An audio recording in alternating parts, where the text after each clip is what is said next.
Leak मामले की जांच में बहुत बड़ा खुलासा हुआ है। सूत्रों के मुताबिक जैसे ही परीक्षा की तारीखों का ऐलान होता, वैसे ही आरोपियों ने छात्रों को लुभाने के लिए व्हाट्सएप ग्रुप बनाया हुआ था।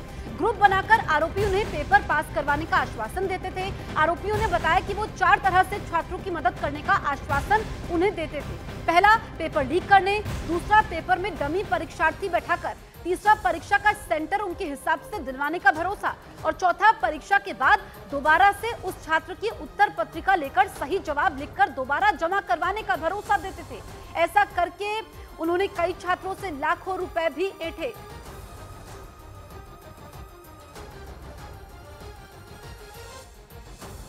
तो ये बहुत बड़ा खुलासा हुआ है। देखिए, नीट पेपर लीक के किरदार और उनकी भूमिका भी हम आपको बता रहे हैं। पेपर लीक के साजिश करता है, कई इसमें फरार है। चिंटू को गिरफ्तार कर लिया गया है। चिंटू, उसके अलावा अगर हम बात करें सिकंदर यादवेंदु की, अभ्यर्थियों से डील करने वाला था, ये गिरफ्तार हो चुका है। अभी जो फरार है उनके बारे में अगर हम आपको बताएं तो मनीष फरार है, जिसने सेफ हाउस मुहैया करवाया था। तो नीट की जो ये परीक्षा थी, इसको रद्द करवाने की मांग तमाम इलाकों से उठ रही है। हमने देखा कि पश्चिम बंगाल के मुख्यमंत्री ने भी पीएम मोदी को पत्र लिखा है। लेकिन जो नीट में रोज नए नए खुलासे हो रहे हैं, चौंकाने वाले खुलासे हो रहे हैं कि कैसे जैसे ही तारीखों का ऐलान होता था तो छात्रों को व्हाट्सएप ग्रुप के जरिए बरगलाया जाता था कि उनका उत्तर पत्रिका भी सॉल्व हो जाएगी। वहीं आपको बताएं कि केंद्रीय मंत्री चिराग पासवान ने दावा किया है कि जांच जारी है, दोषियों को बख्शा नहीं जाएगा। तो वहीं उपेंद्र कुशवाहा ने भी सख्त कार्रवाई की बात कही है।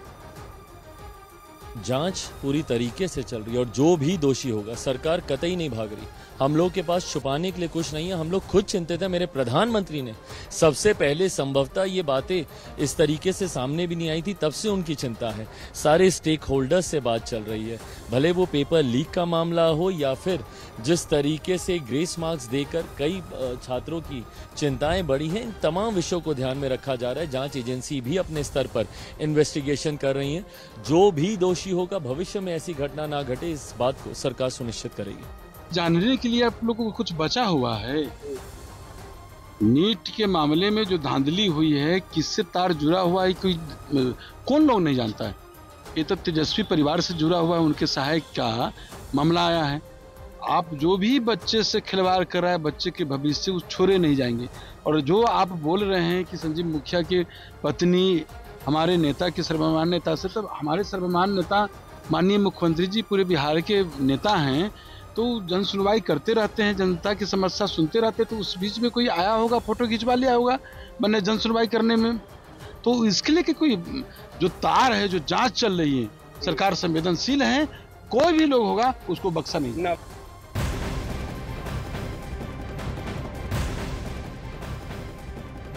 नीट पेपर लीक मामले को बिहार सरकार ने सीबीआई को सौंप दिया है। इसको लेकर गृह विभाग की तरफ से अधिसूचना जारी की गई है। वहीं सीबीआई ने सभी केस की फाइल पुलिस से लेकर जांच शुरू कर दी है। इससे पहले हमने देखा था कि नेट यूजी पेपर की जांच भी सीबीआई को सौंपी गई है और अब गृह विभाग की तरफ से सूचना जारी की गई है। नीट पेपर लीक मामले को बिहार सरकार ने सीबीआई को सौंप दिया है। और आपको बताएं कि जो दिल्ली के सीबीआई के अधिकारी थे, वो पटना सीबीआई के अधिकारियों से मुलाकात करते हैं और पुलिस से लेकर के सभी केस की फाइलें सीबीआई के अधिकारियों ने ले ली है, जांच शुरू भी कर दी है। नीट पेपर लीक को लेकर के आपको बताएं कि रोज नए नए खुलासे हो रहे हैं और अब सीबीआई ने जांच शुरू कर दी है। तो नीट मामले पर समाजवादी पार्टी अध्यक्ष अखिलेश यादव ने सरकार को घेरा, तो वहीं शिवसेना सांसद श्रीकांत शिंदे ने दोषियों पर सख्त कार्रवाई का भरोसा भी दिया है। सीरियस है, इसके ऊपर जो भी दोषी होगा उसके ऊपर कड़ी से कड़ी कार्रवाई जो है होगी, किसको भी जो है बख्शा नहीं जाएगा। ये सरकार की नीति है। नीट ये कोई नई चीज़ नहीं है, बीजेपी की पुरानी ये तरीका है।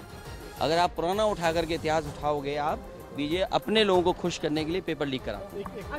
और यूपी में ये बड़ा मुद्दा था और अब देखिए दिल्ली तक पहुँच गया ये बात। तो ये कितने करोड़ों परिवार के साथ धोखा किया इन्होंने। वहीं कांग्रेस नेता प्रियंका गांधी ने भी नीट मामले में सरकार को घेरा है। उन्होंने एक्स पर लिखा कि संविधान हमारे देश में जनता के अधिकारों का सुरक्षा कवच है।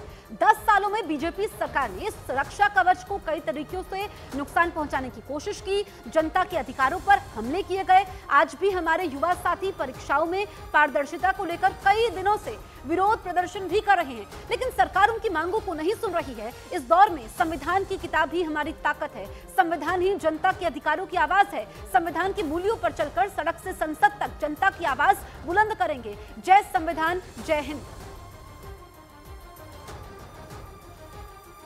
वहीं पश्चिम बंगाल की मुख्यमंत्री ममता बनर्जी ने नीट विवाद पर पीएम मोदी को पत्र लिखकर मांग की है कि नीट को खत्म किया जाए। राज्य सरकार परीक्षा आयोजित करने की पुरानी प्रणाली बहाल करने पर विचार करे।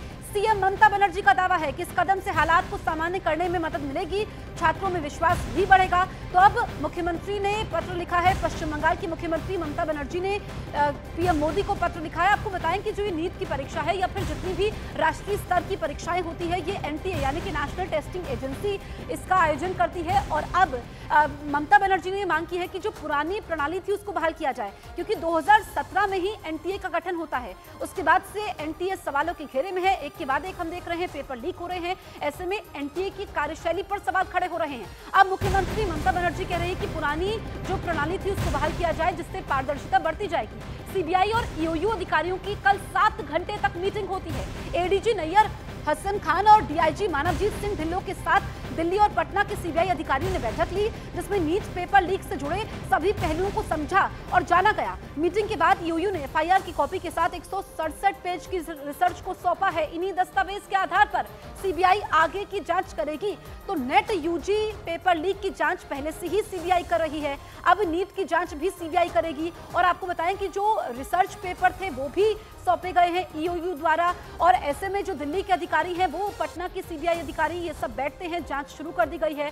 आपको बताएं कि सभी पहलुओं को समझा है सीबीआई की टीम ने, जाना है और आगे जांच अब तेजी से आगे बढ़ेगी, क्योंकि हर तरफ से सीबीआई जांच की मांग उठ रही थी। ऐसे में रोज चौंकाने वाले खुलासे हो रहे हैं कि कैसे छात्रों को प्रलोभन दिए जाते थे, कैसे व्हाट्सएप ग्रुप क्रिएट किया गया था ताकि छात्र उनके झांसे में आए और पैसे उनसे ऐंठे जाए, क्योंकि इसमें कई सारे किरदार हैं, एक किरदार नहीं है और कई राज्यों तक ये तार फैले हुए हैं। तो नीट मामले में केंद्रीय मंत्री जीतन मांझी ने भी छात्रों से संयम बरतने की बात कही।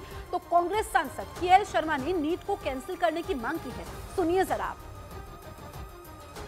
उसके लिए संविधान जुडिशरी डूइंग, हिंदुस्तान में तो जुडिशरी सर्वप्रधान होता है, और जब जुडिशरी कोई मामला को टेकअप कर लेती है तो फिर दूसरे को इंटरफेयर करने का, बोलने का कोई अधिकार नहीं है।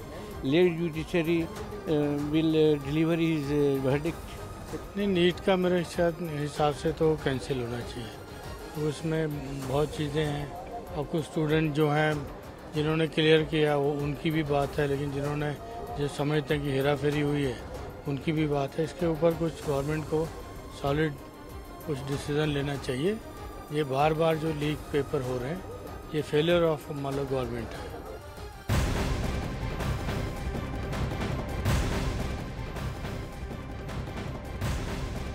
यूजीसी नेट मामले की जांच में जब्त 9 मोबाइल के टेलीग्राम ऐप को डेटा डिलीट मिला है। सीबीआई सूत्रों के मुताबिक पेपर लीक की खबर आने के बाद जब नेट का एग्जाम कैंसिल हुआ, उसके बाद जब्त किए गए 9 मोबाइल फोन से डेटा डिलीट किया गया था, जिसे रिट्रीव करने के लिए सीएफएसएल की मदद ली जा रही है। जानकारी के मुताबिक आरोपी डार्क नेट के जरिए पेपर बेचा करते थे। अब आप ये समझिए कि डेटा 9 मोबाइल फोन से डिलीट किया गया है। ऐसे में इसको रिट्रीव करना बहुत जरूरी हो जाता है। सीएफएसएल की टीम मोबाइल का डेटा रिट्रीव करने में जुटी हुई है ताकि बड़े खुलासे हों।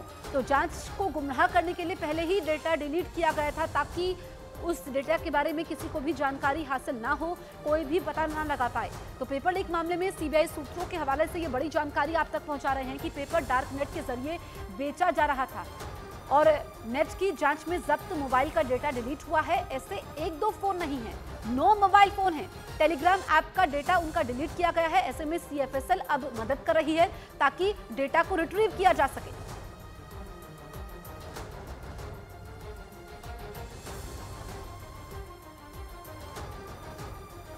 नीट मामले में एसपी सांसद इकरा हसन और कांग्रेस नेता प्रियंका जरकिहोली ने सरकार से जल्द छात्रों के भविष्य के लिए बेहतर कदम उठाने की मांग की है। आप भी सुनिए। लगातार पेपर लीक हो रहे हैं और कुछ एग्ज़ाम्स खारिज हो जाते हैं, तो ये जो हमारे युवा हैं देश के, जो इस देश की नींव हैं, उनके साथ बहुत बड़ा धोखा इस सरकार द्वारा चलता आ रहा है पिछले 5-10 सालों से। तो ये एक बड़ा गंभीर मुद्दा है, क्योंकि बच्चे तैयारी करते हैं अपना भविष्य संवारने के लिए और फिर उन्हें जब इस तरीके से उनके साथ छल कपट होता है तो ये बहुत ही शर्म की बात है हमारे देश के लिए भी और इस सरकार के लिए ख़ास तौर पर। तो उसी के लिए हम लोग सब आवाज़ उठा रहे हैं और प्रयास यही रहेगा कि इसमें जल्द से जल्द कोई ऐसा कानून बने कि इस तरह की समस्या बार बार ना आए। Students are badly affected and along with them their families, their like it's a mental stress to again reappear for the exam. So I think a committee should be made and look into the matter, and hopefully the head should be changed as soon as possible, and strict rules must be published regarding the examination.